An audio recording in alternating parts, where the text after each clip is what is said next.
चलो happy birthday to you.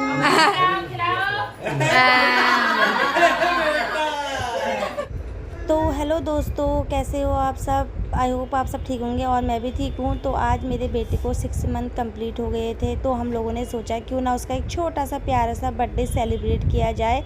आगे चल के उसकी भी जो कुछ यादें हैं वो ताज़ा रहे वीडियो और फ़ोटो के ज़रिए। तो हम लोगों ने सोचा अपनी फैमिली में ही हम इसका जो है छोटा सा बर्थडे सेलिब्रेट करेंगे।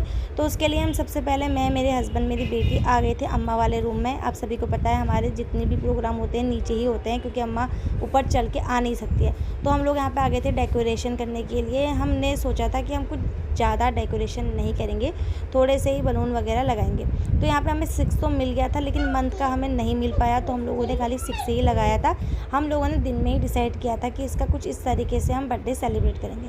तो यहाँ पे हम जितने भी बलून लगा रहे थे वो फटाफट से फूट जा रहे थे, तो फिर मेरे हस्बैंड ने ऐसे ही जुगाड़ करके लगाए यहाँ पे। तो उसके बाद इसका केक भी बन के आ गया था। भैया ने बोला था कि आप लोगों ने दिन में ऑर्डर दिया है तो हम रात को 8 बजे से पहले केक नहीं दे पाएंगे, लेकिन उन्होंने केक जैसा हमने बोला था हूबहू वैसा ही बना के दिया था। बहुत बढ़िया केक बना के दिया था। तो यहाँ पे दोनों ही भाई बहन तैयार होके आ गए हैं। मेरा बेटा वैसे अभी नीचे नहीं बैठता है, लेकिन हम लोगों ने सोफ़े के उसको बैठाया हुआ था कुछ फ़ोटो लेने के लिए। तो ये हमारे घर में अभी 3 ही बच्चे हैं छोटे, तो हम लोग इन तीनों को बैठा के इसका जो बर्थडे का केक है वो कट करेंगे। और हमारे घर में सबसे बड़ी अम्मा है, आप सभी को पता है, उनके आशीर्वाद से ही हमारी जो ये है जो परिवार है फल फूल रहा है। तो हमने बोला कि अम्मा को भी बैठाएंगे यहाँ पे। अम्मा के पैरों में थोड़ी दिक्कत है, इसलिए उन्हें चलने में, बैठने में और उठने में थोड़ी दिक्कत होती है। तो वो आराम से आ रही थी यहाँ पे बैठने के लिए। मैंने उनसे बोला अगर आपसे होता है तो ठीक है, नहीं होता है तो रहने दो। लेकिन उनका ये परपोता है, तो इस वजह से उनको थोड़ा एक्साइटमेंट भी ज़्यादा थी और खुशी भी बहुत ज़्यादा हो रही थी। चलो हैप्पी बर्थडे टू यू। खा ले बस। तो केक कट करने के बाद अब आई थी केक खिलाने की बारी, लेकिन जिसका बर्थडे था उसे केक अभी खाना भी नहीं था और खिलाना भी नहीं था। तो फिर मैंने ही इन बच्चों को केक खिलाया। ये बच्चे भी केक खाने को तैयार नहीं थे। ऋषि बोल रही थी मुझे केक नहीं खाना, मुझे केक में लगे हुए स्टार को खाना है। तो मैंने उससे बोला पहले सबको खाने दे, उसके बाद फिर तू खा लियो। तो मैंने यहाँ पे सबसे पहले अम्मा को केक खिलाया, क्योंकि उन्हीं का हक बनता है। अम्मा बोल रही थी तू भी तो मम्मी बनी है दूसरी बार, तो तू भी खा। मैंने कहा मैं खाऊँगी, मैं इसके पापा के साथ खाऊँगी। यहाँ पर जगह नहीं हो रही थी, इसलिए इसके पापा साइड हट गए थे। उन्होंने बोला था केक तू ही कट कर ले। और मैं यहाँ पे मोमबत्तियाँ बुझाना भूल गई थी। केक कट करने के बाद मुझे याद आया कि अरे ये मोमबत्तियाँ भी तो बुझानी है, तो फिर उसके बाद मैंने मोमबत्तियाँ बुझाई।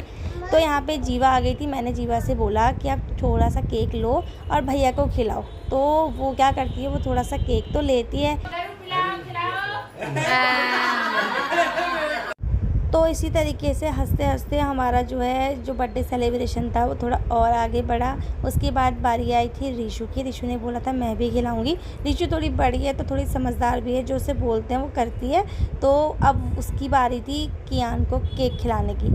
हाँ, वैसे हम उसको घर में कन्हैया केशव बोलते हैं, लेकिन जो डॉक्यूमेंट में उसका नाम है वो हमने रखा है कियान उप्रेती।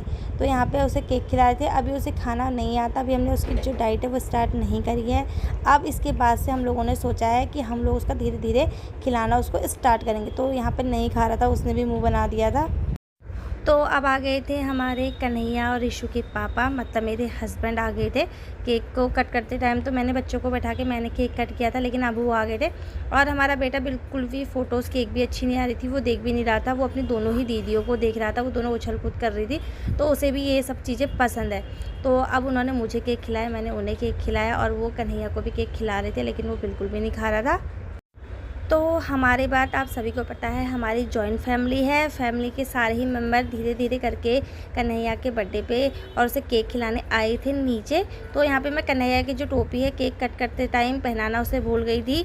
उस टाइम ना सारा काम साथ में हो गए थे। डेकोरेशन भी हमने शाम को ही किया, केक भी हमारा 8 बजे आया। तो केक के साथ ये टोपी वगैरह भी हम लेके आए थे, लेकिन उस टाइम मेरे ध्यान में ही नहीं आया कि मुझे इसे टोपी पहनानी है। तो मैंने उनसे बोला कि चलो जो भी केक खिला रहा है तो उसको पहना दे। तो यहाँ पे इसके चाचा चाची, इसके चाचा, ये है इसकी दादी और इसकी दोनों बुआएं। सब लोग धीरे धीरे इसको केक खिलाने आ रहे थे, लेकिन इसका ध्यान अपनी दोनों दीदियों पे था जो बगल में सोफ़े में उछल कूद कर रहे थे। और सभी लोग सोच रहे थे कि इन तीनों के साथ हम लोग फ़ोटो या वीडियो बनाएं, लेकिन ये तीनों साथ में एक भी फ़ोटो इन्होंने ठीक से नहीं ली। ये दोनों ही दीदियाँ इसकी झगड़ रही थी आपस में कैमरे के लिए, वो इन्हें देख रहा था। तो उसके बाद इसके दादा लोग भी आए। हमारी बाहर से दुकान भी है, तो ये लोग दुकान में थे, इसीलिए सिंगल सिंगल इनकी आज फ़ोटो जो है क्लिक हो रही है। अब आ गए हैं इसके दादा और इसकी दादी। इसकी अभी बुआ ने भी फ़ोटो क्लिक नहीं करी है, वही यहाँ पे जो है वीडियो और फ़ोटो क्लिक कर रही थी। तो ये हमारी फैमिली का सेलिब्रेशन है। आप लोगों को कैसा लगा कमेंट करके ज़रूर बताना। और अगर आपको ये वीडियो पसंद आई तो वीडियो को लाइक करना, चैनल को सब्सक्राइब करना और वीडियो को शेयर करना मत भूलना। तो धीरे धीरे मेंबर आते रह रहे हैं, फैमिली हमारी बहुत बड़ी है, आप सभी को पता है। तो आज की वीडियो में बस इतना ही, मिलते हैं नेक्स्ट ब्लॉग में, तब तक के लिए बाय, थैंक यू।